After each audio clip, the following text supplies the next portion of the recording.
Pas Pampres membantah menganiaya seorang warga yang membentangkan spanduk Ganjar Pranowo di depan mobil Presiden Joko Widodo. Dugaan Pas Pampres memukul warga dibuat dalam sebuah video yang viral di media sosial.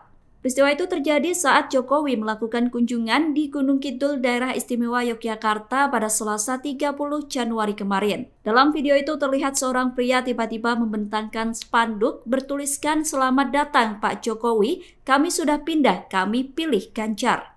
Pria tersebut kemudian diamankan oleh aparat keamanan. Asintel Pas Pampres Kolonel Kavaleri Herman Taryaman membantah narasi pemukulan warga dilakukan Pas Pampres.